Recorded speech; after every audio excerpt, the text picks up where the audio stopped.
So I love coming home there. I always have little like epiphanies and stuff and whatnot. But let's take a look at this drawing, okay? Now let's think about it in relative terms of dots and lines. Okay. Let's change our point of view for a second. Okay. Now, the kids aren't here. Someone's got to play with the toys, guys. Someone's got to play with the toys. So I look at this. You want free energy, guys? I think it's the Holy Grail, guys. Okay? I truly believe this. It's a metaphor. Okay? The Holy Grail is a metaphor for free energy. Okay? It's discovering the configuration and applying it. Okay, notice how I used white and gray and green. Okay, I'm not implying that there's motion. I just needed the two orange dots to depict the magnets in the system, or the measurements I've already given you. Now, if we look at what we have here, okay, we have a bunch of singularities and one-dimensional lines, guys. The curved lines are one-dimensional lines. They're just curved. Now, what do you see here? I see lots of things here, guys. Okay? When I look at this, I think of a magnet there. And when I see the coils going, okay, to the magnet, and I see these lines going to the magnet, I think that basically the magnet, okay, guys, is going to have this taped insulator all the way around it except for this terminal, okay? So that magnet, 7 out of 8 sides are going to, or 1, 2, 3, 4, 5. Sorry, 5 out of 6 sides are going to have an insulator on it. And this is going to be exposed. This is your terminal. So what's going to happen here is that your aluminum rod is going to touch the magnet. So let's think of these as aluminum rods. So your magnet is here. It's insulated from the aluminum rod, which is going off it in 4 directions, going to an elbow. Okay, this elbow here is only important for the coil. But after this elbow, I don't believe there's coils here. It doesn't look like it, guys. I've been looking at the other picture, and I'm going to get to that in a minute. So I think this is all aluminum. So basically, this is an aluminum ring with an aluminum, four one-dimensional lines coming off of the ring, touching an insulated magnet, neodymium magnet. Cool. Now, how much power is it going to produce, guys? Okay, let's think about this. Here's your C for 100, and here's a C for 100. So 200. And then you're making an X in the middle.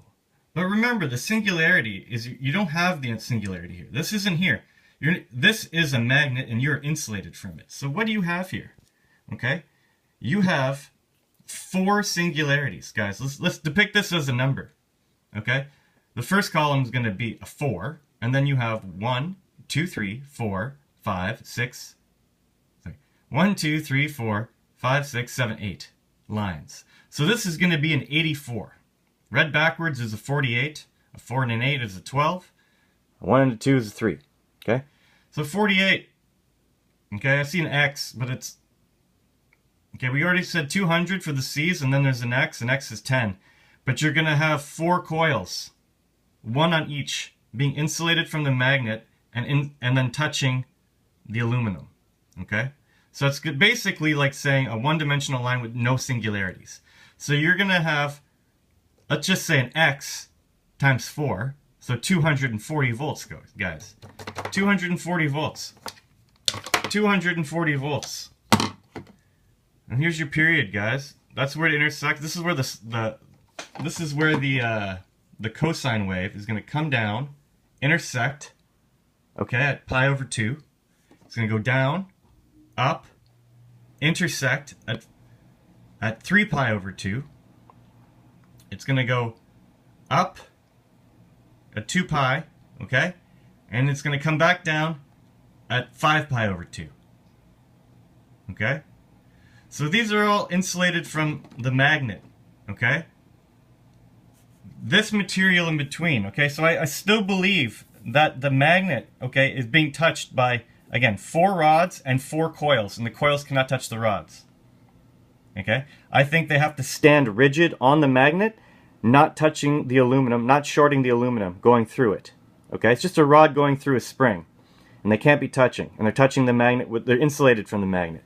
But I believe the rest of the material here is important because this creates, again, a rod going between two insulators of the magnet. Okay, this creates another aluminum. It creates the hourglass of time. It creates the Fibonacci. It creates this, guys.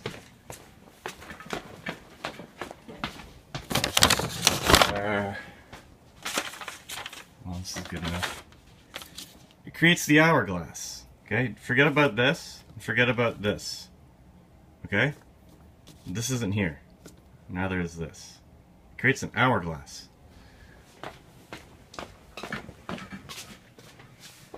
Okay, so it's basically just a dot and a dot and a line. Okay, so it's merging a circled X with a circled X via a dot, dot, and a line.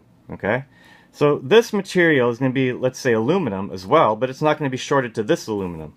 Okay, it's going to be its own aluminum.